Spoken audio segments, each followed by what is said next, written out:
If you're a smart, analytical guy, your mind can feel like a double-edged sword at times. On one hand, it's the reason why you're paid so well to simplify complex problems as an engineer or an accountant.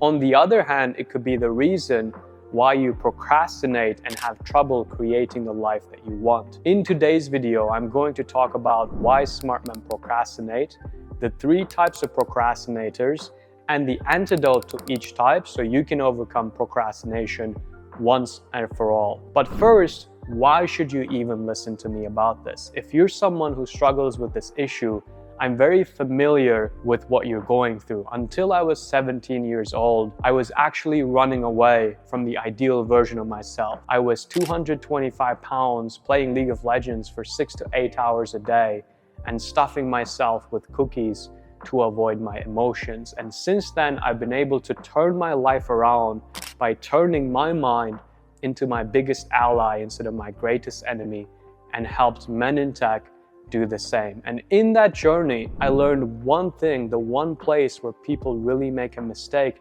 when they try to overcome procrastination. What happens is a lot of people forget that most of their behavior is driven by the unconscious. So they take a strategy like, oh, I'm going to use my phone in black and white mode so it's not going to be as distracting, or I'm going to lock it away. But because they haven't addressed the underlying belief system, that belief still takes control, and even with the strategy, things never really stick. So it's kind of like this, right? Imagine you go to the beach and you're watching people surf. One of the cool differences between a beginner surfer and an experienced surfer is a beginner surfer, when he comes into the water, he's really fixated on what he wants to do, right? Where he wants to go in the water, which way he wants to catch. The experienced surfer is very patient. He has a relationship to the ocean, to the water. And if we take this analogy, the ocean is your unconscious mind. It's the part of your brain that you're not fully aware of. It's the part of your belief system that dictates your behaviors day to day without you even recognizing it. That is the ocean, right? And what you want to do is you want to build a relationship to this part, just like an experienced surfer. And the way you do that first is by understanding that one of the biggest problems you fall into is the intelligence trap. You become very good at mitigating risk, because let's say you're launching a rocket into space, right? You don't want to just wing it. You want to be very clear that your approach is working. But in life, risk is just a part of your experience.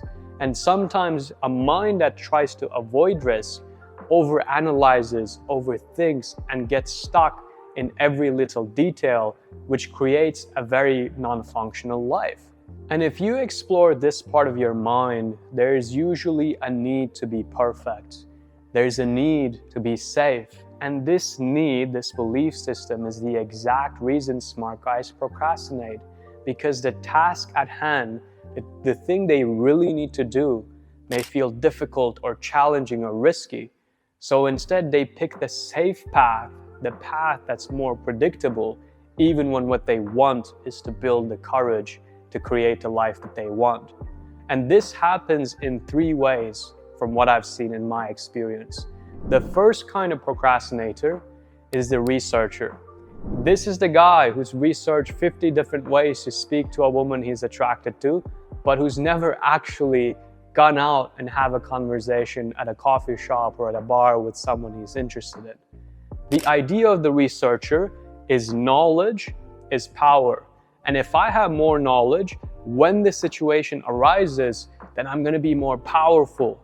However, the blind spot of the researcher is this: if you just keep researching and you never put yourself into the situation that you want never arises. I've seen this come up with clients over and over again, where they want to go very deep into a subject, but what would actually help them is to go have the direct experience. For example, if you're a guy who wants to get out there and who wants to socialize, right? You can read 50 books around socializing, or you could go out one day, set a timer for 2 hours and speak to people, and that direct experience will give you the information you need to decide where to go next. So if you're a researcher type, if you're the type who's the researcher in your procrastination, understand that there's probably a belief you hold about, I need to know what I'm doing. Likely, there's a belief around, if I look like a fool, that's going to be dangerous. And that's the part we want to work with, right? With every procrastination type, we want to understand what's the underlying belief. So in the antidote, we can rewire that. The second type is the optimizer. This used to be me when I was in college. I remember I was designing this app, right? And it was called I Feel You. It was an app around associating your feelings with the events you were doing. And based on how you felt around a certain event, let's say you like playing basketball, you connected it to a Google Maps API, and it would recommend you nearby places you could go so that you could do more of the things that made you feel good. This was years ago, and I never thought it would eventually lead to this. But at the time, I remember I was in this app development program, and I spent 3 days changing the emojis of different feelings on my apps because I wanted to make it perfect. Now, what I didn't realize at the time is I had a belief that, if something was imperfect, I was going to be exposed. Again, if you're an optimizer, look at the underlying belief. We're going to use that when we come to the antidote of overcoming procrastination. The third type is the avoidant. This is the guy who goes, look, don't care about optimization. I don't care about the research. I just don't feel like doing what doesn't feel good. A lot of the time, the avoidant is addicted to cheap dopamine. So this is the guy who knows maybe, hey, I'm afraid of people, I need to go socialize, but instead I'm going to go learn about socialization. Or I need to prepare for this job interview, and then I realize how hard this is going to be. It's going to be multiple rounds. I don't know if I'm going to get myself to do it. Even if I pass the phone round, there's another round, and there's a technical interview and all of that.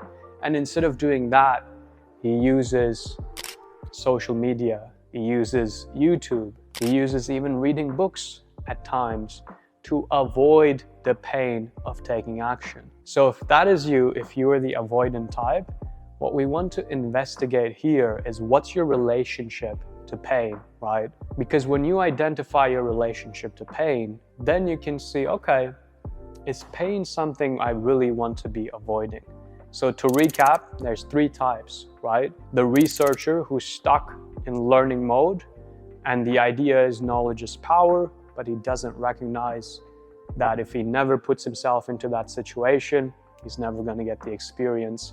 The second type is the optimizer. Everything has to be perfect. The third type is the avoidant.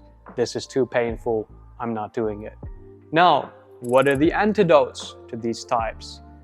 The antidote, as an overarching idea, is look at the belief you're holding, right? Let's say the belief is, I have to be perfect. What I want you to ask yourself is, if I wasn't perfect, what would that mean about me? This is where you can take an external experience like procrastination and use it as a mirror to look inside. And just journal down what kind of beliefs come up, right? Think of this almost like turning on the debugger in your code and diving into the logic and trying to understand, how can I create the most productive mental operating system for myself, right? Ask yourself, if you're a researcher, if I don't know something, what does that mean about me? If you're the optimizer, if this is not perfect, if I'm not perfect, what does that mean about me? The avoidant, the question here is, what's making me avoid the pain? That's the question to investigate. Now, as you investigate these questions, you're probably going to come to a core idea.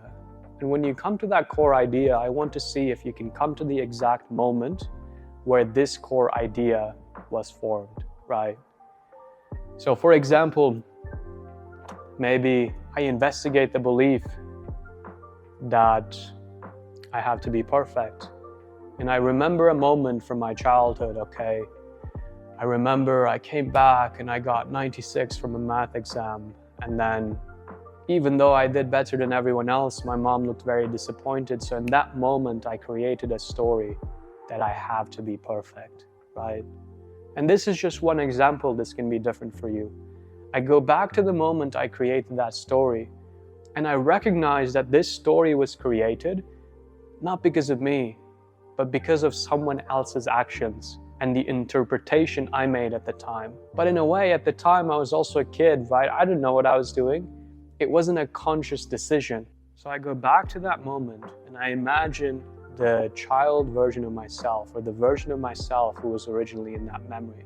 And I imagine being there with them in this moment. And then I go, okay, this belief is not mine and I'm giving it back. So imagine giving this belief back to where it came from. And once you do that, recognize the differences in your feelings, in your thoughts, and in your sensorial experience, what's happening in your body. This is how we can re-engineer a core belief. And again, it's a very short example. But once we re-engineer that, suddenly optimizing things with the right strategy is going to be a lot easier, because now, just like the advanced surfer, we're working with the ocean, we're working with our unconscious mind, right? And that's how we truly overcome procrastination.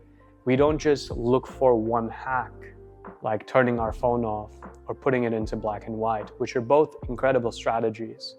But we look at the core of the issue and we understand our belief system, and once we update it, we realize that life is very different. So this is how you overcome procrastination as an analytical guy. First, you understand the intelligence trap, that sometimes avoiding risk prevents you from the life that you want. Then you identify the type of procrastinator you are. You go to the core of the belief system, go to the original memory of where this belief came from, and just give that back, right? And see what kind of relationship you have to procrastination from this moment forward. If you tried this, just drop a comment below. And if you want more of this, right? If you want to turn your mind into your biggest ally and create your limitless life, click the link below in description and I'll send you my data-driven healing playbook. It's 31 pages combining neuroscience, shadow work, and data-driven gamification tools to help you get what you want out of life. If you enjoyed this video, drop a like down below, and I expect to see you soon in a future video. Thanks for watching.